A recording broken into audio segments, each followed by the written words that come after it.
Hello, ladies and gentlemen. A very big welcome to you, and I hope you're having a fantastic day today. As somebody that tries not to really be political, I prefer games, but I found something that it shouldn't have entertained me, but it sort of entertained me. I love Lego animation, and the Iranian government made Lego animation. So with all the propaganda going back and forth, back and forth, back and forth, I mean, I've been paying attention to what's in the Middle East. I have the live cams going most of the day. Um, Mostly because right now this war affects everybody. It affects the innocents that are getting injured. It affects military personnel on both sides, and it affects oil prices, which really affects everything. But so they put out a 2 minute long Lego animation, which for a country that's getting the crap bombed out of it, quite literally, is the fact that they're actually putting work in their propaganda. I mean, I think this is better than the American Call of Duty memes. But so we're gonna have to take a quick look at this. We have Bibi, and we have Trump, and we have George Bush.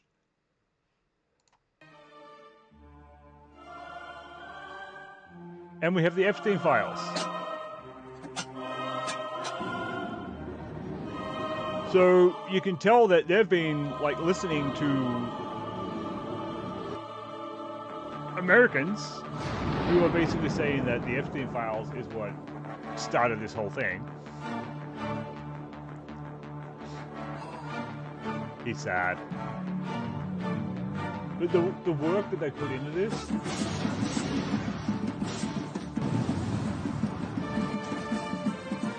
I think this is actually pretty amazing. I mean, I shouldn't. I know I shouldn't. As I said, I know it's propaganda, but there's propaganda from both sides. But the effort that they put into this actually is pretty damn good.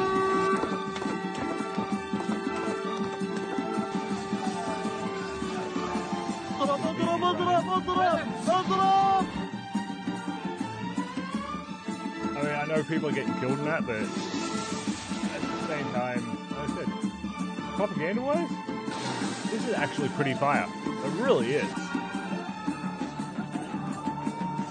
That's the price of oil.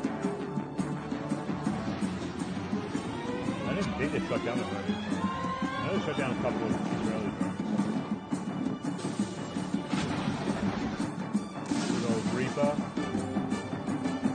That's sad.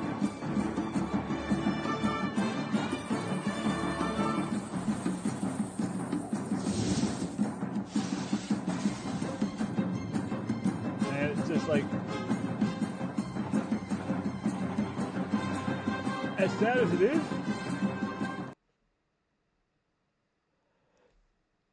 I mean, you look at the American propaganda. The American propaganda, yes, it's all like Call of Duty and that. Some of those have been absolutely awesome. I may do a video on those too. But this one, so much work would have gone into this just for a 2 minute video that you got to give them a little bit of props. I mean, are they losing or are they playing the long game of destroying the world's economy? That's the question. I mean, it comes down to what you think, I guess. I mean, I know if you're an Iranian expat that has escaped the regime, you are celebrating. But for some reason, like, I mean, you see a lot of videos and like white liberal women that are protesting the war. I mean, personally, I think this war shouldn't have happened. I think there should have been other ways to do it. But that's how, like every war, there should be other ways than just going to war. But yeah. So that I really don't have a hand in either side here. Um, Personally, do I think that Iran needs a better government? Yes. I think a lot of countries in the world need a better government. Do I think that they should have Western values? No, because it's a Middle East country. At the same time, I mean, you can't force democracy on people. So I think there's a lot in the background that happened to start this. As I said, personally, I don't have a hand in it. Um, I feel great for the Iranians living in other countries that are hoping to see their country liberated. Do I think it's going to get liberated? I don't think so. I think we're just going to go back to the status quo, personally. I think it's just too entrenched in the country to actually be able to change the government without boots on the ground, which I would not like to see at all, personally. But anyway, ladies and gentlemen, if you like what you see, hit that like button, hit that subscribe button, and come on back for more. And I hope you're having a great day.